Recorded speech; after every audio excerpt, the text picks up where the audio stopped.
Hai semuanya, Assalamualaikum warahmatullahi wabarakatuh. Ketemu lagi sama aku Hanifa. Apa kabar? Semoga kalian selalu sehat ya. Baik-baik aja kayak biasa kan? Semangat terus ya teman-teman. Untuk kalian baru pertama kali nonton, selamat datang. Jangan lupa like video ini dan subscribe channel aku juga. Nah teman-teman, sebelum mulai kasusnya nih ya, aku pengen sharing dulu sama kalian. Kalian tahu kan ya, zaman sekarang itu elektronik kita butuh banget, iya nggak sih? Udah gitu semua hal online, jualan apa-apa tuh online.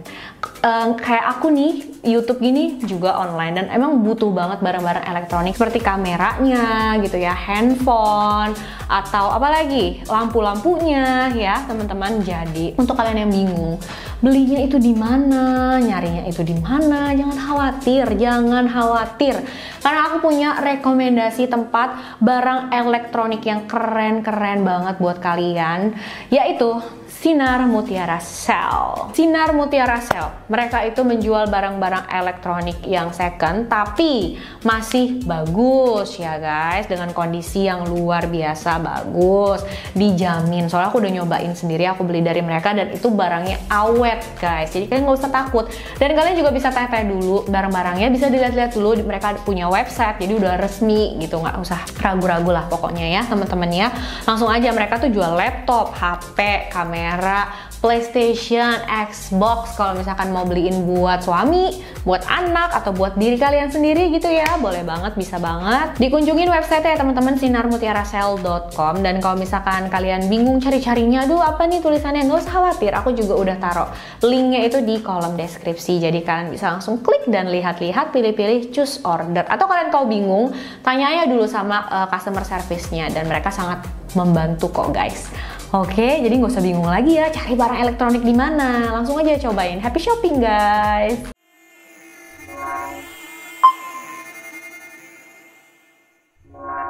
Oke guys, kasus yang mau aku bahas hari ini luar biasa bikin geleng kepala teman-teman. Dimana-mana pengacara itu pasti akan berjuang keras supaya kliennya bisa bebas dari hukuman. Tapi beda sama pengacara yang satu ini. Entahlah ya, penasaran gak sih sama kisah pengacara gila satu ini? Langsung aja yuk kita bahas.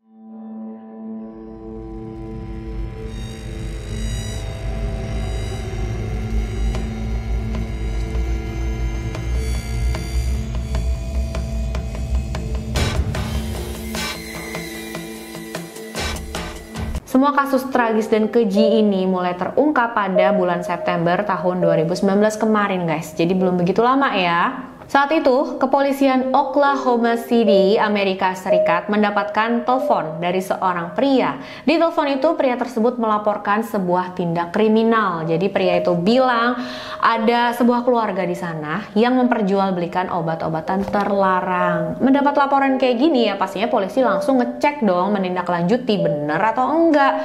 Datanglah ya petugas polisi ke rumah keluarga yang dilaporkan itu. Sampai di sana, memang benar petugas menemukan obat-obatan terlarang di bagian luar rumah keluarga tersebut. Tapi, merinding loh aku. Bukan cuma itu aja, karena pada saat petugas masuk ke dalam rumah keluarga ini, mereka menemukan 3 anggota keluarga yang sudah tergeletak dalam keadaan mengenaskan, sudah tidak bernyawa juga pastinya. 3 orang tersebut adalah pasangan suami istri yang bernama Jack Randall Chandler, usia 65 tahun, dan istrinya Evelyn K. Chandler, berusia 69 tahun, juga anak perempuan mereka yang bernama Tiffany Aker, berusia 43 tahun. Tim investigasi pun mulai menyelidiki apa yang terjadi di sini sebenarnya, siapa ini pelakunya. Kalau dilihat dari luar sekilas ya teman-teman, memang kayaknya ini adalah pembunuhan yang berhubungan dengan obat-obatan terlarang, karena di luar rumah itu ditemukan obat-obatan terlarang itu, ada telepon dari pria tadi, dan tiba-tiba keluarga tersebut ditemukan meninggal dunia.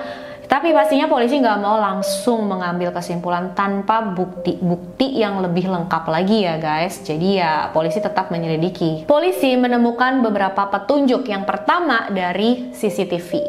Jadi ya teman-teman, ini membuktikan kalau teknologi elektronik yang canggih itu sekarang butuh banget.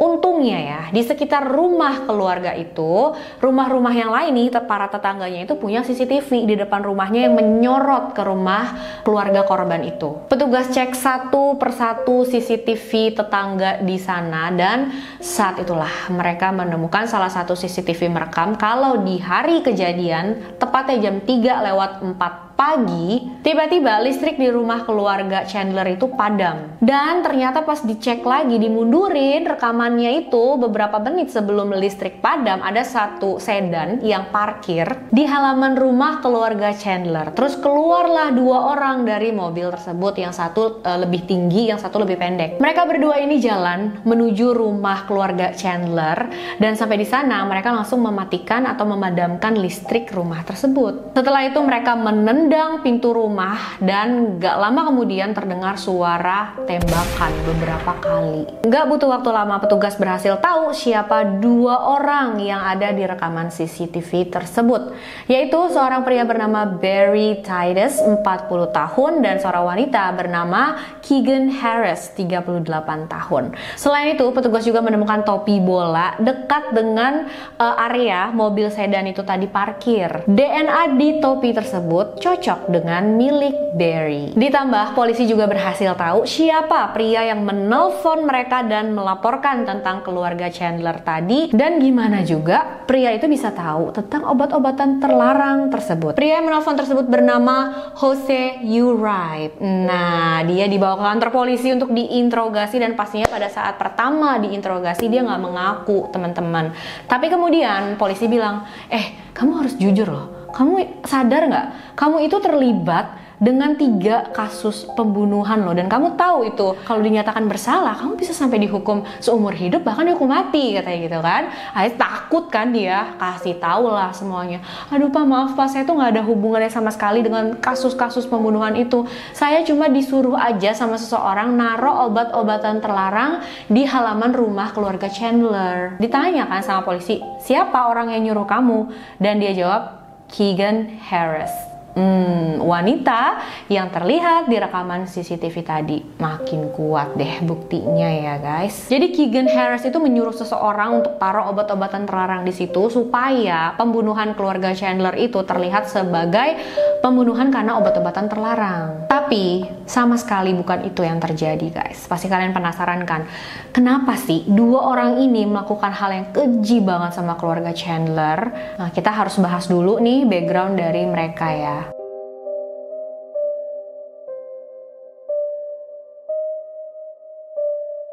Yang pertama adalah pelaku pria, dia bernama Barry Rowland Titus II atau yang dikenal sebagai Barry Titus.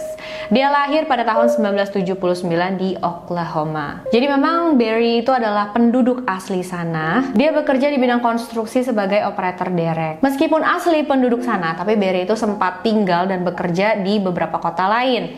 Barry pernah kuliah di University Everglades, Florida. Dia mempelajari ilmu kesehatan dan keselamatan lingkungan sebelum akhirnya Barry kembali lagi ke tempat asalnya, yaitu Oklahoma. Setelah pulang ke Oklahoma, Barry bekerja di beberapa perusahaan dalam bidang ya tadi juga konstruksi, pengangkatan barang-barang berat. Bahkan dia juga buka bengkel sendiri yang bernama Skyline Dent and Hail Repair yang beroperasi di luar kota Oklahoma. Itu bengkel yang murah ya teman-teman, memang ditujukan untuk orang-orang yang dengan ekonomi yang agak sulit. Nah, pada bulan Agustus 2017, Barry berkenalan dengan seorang wanita dari aplikasi Tinder yang bernama Tiffany Aker. Ya, salah satu korban dalam kasus ini. Mereka kenalan semakin dekat dan mulai berkencan. Awalnya hubungan mereka itu ya terlihat normal aja seperti pada umumnya, berjalan baik-baik aja.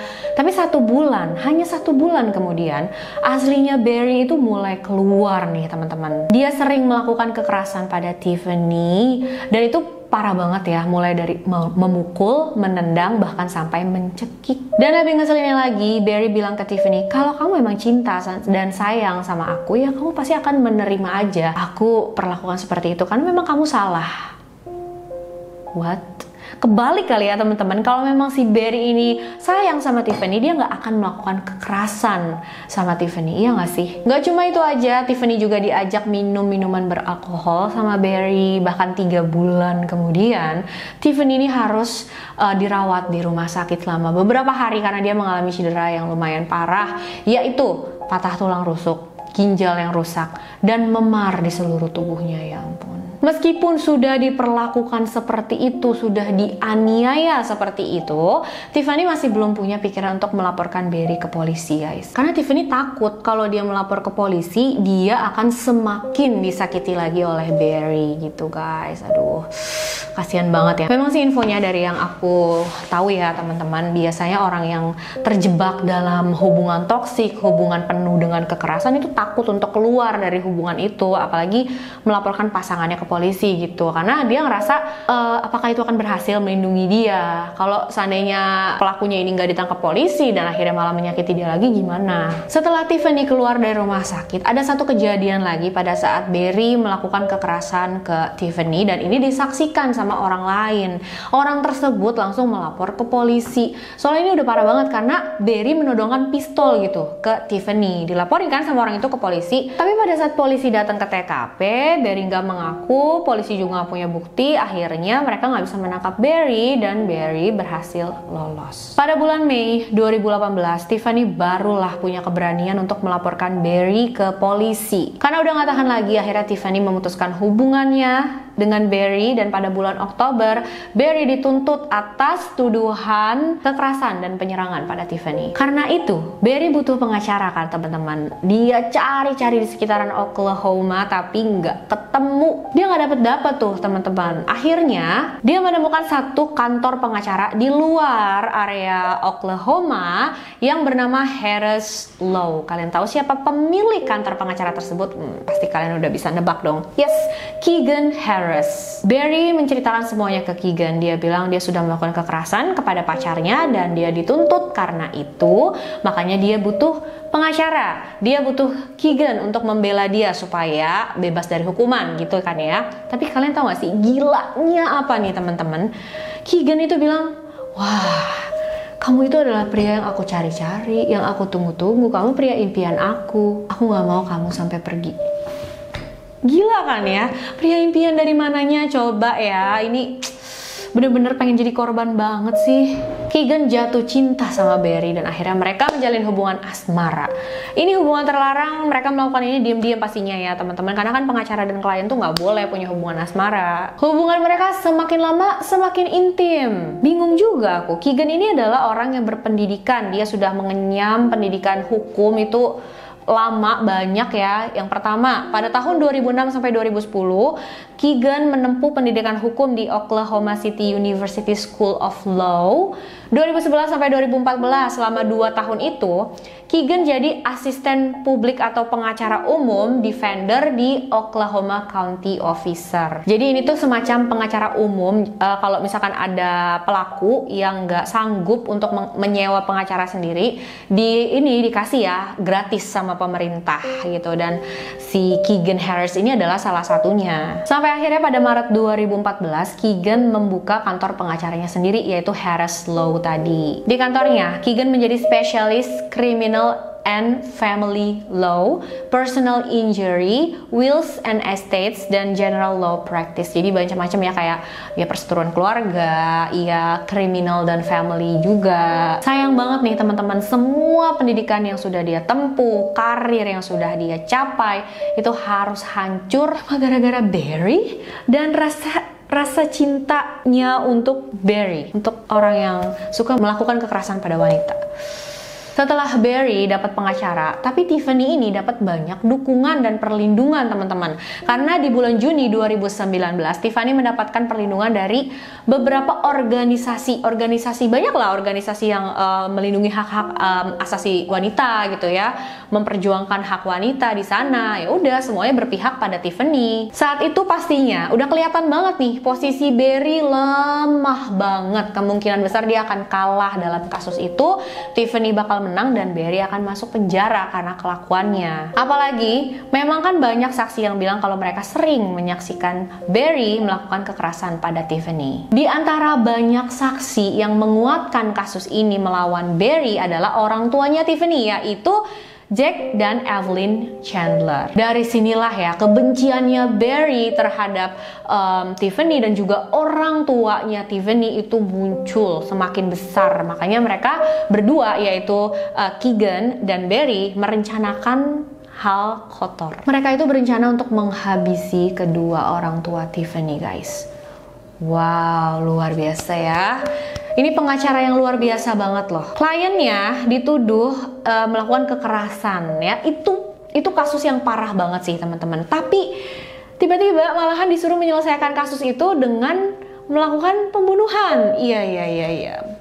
Bener-bener gak ngerti ya guys. Di hari kejadian, Keegan dan Barry datang ke rumah keluarga Chandler, ke rumah orang tuanya Tiffany untuk menghabisi mereka berdua. Tapi ternyata pada saat mereka sampai di sana ada Tiffany juga yang lagi berkunjung, atau mungkin emang Tiffany lagi tinggal di sana ya, karena kan waktu itu dia lagi ketakutan ya sama Barry. Jadi kalau tinggal sendirian kan lebih berbahaya, makanya dia tinggal bareng orang tuanya. Melihat Tiffany ada di sana, ya udah Tiffany juga ikut dihabisi oleh mereka. Bahkan Tiffany itu disiksa, dianiaya dulu sama mereka berdua guys. Dan parahnya lagi, mereka memaksa kedua orang tua Tiffany untuk menyaksikan semua hal itu. Binatang, enggak sih, binatang lebih mulia kayak dari mereka. Iblis banget ya. Setelah puas melakukan penyiksaan pada Tiffany, barulah Keegan dan Barry menembak satu persatu ketiga korban tersebut. Setelah selesai, Keegan menyuruh Jose tadi untuk meletakkan obat-obatan terlarang di halaman rumah keluarga Chandler, supaya ya yang tadi aku bilang di awal ya, polisi itu berpikir oh ini pembunuhan karena berhubungan dengan obat-obatan terlarang nih. Dan emang bener-bener hari apes atau memang ini ganjaran karma dari apa yang dia lakukan ya. Saudara kandungnya Keegan di hari yang sama datang ke polisi membawa senapan AR-15 dan itu diyakini adalah senjata pembunuhan yang digunakan oleh Barry dan Keegan. Polisi bisa memastikan kalau memang itu miliknya Barry dan Keegan karena mereka menemukan nih pemilik asli senapan tersebut. Dikunjungin ya sama polisi, ditanya-tanya, dan pemilik senapan itu bilang, oh iya tapi saya baru aja jual sama seorang pria bernama Barry. Dia datang bersama seorang wanita yang ciri-ciri fisiknya itu sama banget dengan Keegan. Peluru dari senjata tersebut cocok dengan selongsong peluru yang ditemukan oleh polisi di TKP. Udah lengkap banget deh bukti-buktinya ya guys. Akhirnya Keegan Harris dan Barry Titus didakwa atas pembunuhan tingkat 1 pada ketiga korban tersebut. Jaksa penuntut meminta hukuman mati bagi mereka berdua. Menurut jaksa penuntut ada 5 alasan yang mendukung kenapa pengadilan harus memberikan hukuman mati kepada Barry dan Keegan. Yang pertama, terdakwa diduga menciptakan resiko kematian yang besar lebih dari 1 orang. Kedua, pembunuhan Tiffany sangat keji dan melibatkan pelecehan fisik serius, penyiksaan dan rasa sakit. Ketiga, pembunuhan pada keluarga Chandler merupakan upaya menghindari tuntutan atas pembunuhan Tiffany. Yang kelima, terdakwa punya riwayat kekerasan sebelumnya dan mungkin akan melakukan kejahatan lagi di masa depannya. Nah, itulah teman-teman. Tapi sayangnya tuntutan jaksa penuntut itu nggak bisa dikabulkan karena ya walaupun Barry dan Keegan pastinya ya dinyatakan bersalah, tapi dia diberikan hukuman seumur hidup penjara tanpa ada kesempatan untuk bebas bersyarat. Menurut kalian itu hukuman yang pas nggak sih buat mereka? Atau menurut kalian masih kurang? Kalian tahu kan kenapa aku sebut dia ini pengacara gila? Karena emang gila banget teman-teman. Bener-bener bikin geleng kepala ada-adanya ya pengacara kayak gini. Padahal karirnya itu sedang menanjak, dia juga masih muda ya, masih punya banyak kesempatan untuk sukses dalam hidupnya. Tapi kok dikorbanin ya semuanya demi orang semacam Barry itu. Aduh. Ya akhirnya apa? Ya sekarang dia berujung dibui selama-lamanya, seumur hidupnya tanpa ada kesempatan bebas. Buat kalian semua dimanapun kalian berada, baik kalau untuk kalian para wanita ya yang mengalami kekerasan dalam hubungan, menurut aku KDRT atau kekerasan dalam hubungan itu nggak bisa ditolerir sama sekali ya guys. Jangan takut untuk speak up, cari bantuan, karena kalian itu pantas mendapatkan yang jauh lebih baik, guys. Aku tahu teori itu gampang, prakteknya yang susah ya teman-teman. Tapi aku mau kalian tahu kalau ya semangat terus, jangan menyerah, jangan putus asa. Pokoknya jangan takut cari bantuan ya guys, daripada dipertahanin terus juga kan hancur-hancur juga guys. Semoga sih kita dijauh-jauhin ya sama segala macam hal yang kayak gini ya. Oke, makasih udah nonton videonya sampai akhir. Jangan lupa komen apa pendapat kalian. Aku pengen banget denger. Untuk kalian yang mau request, boleh silahkan kirim DM ke Instagram aku, Hanifa Story 92. Sampai jumpa di video selanjutnya guys.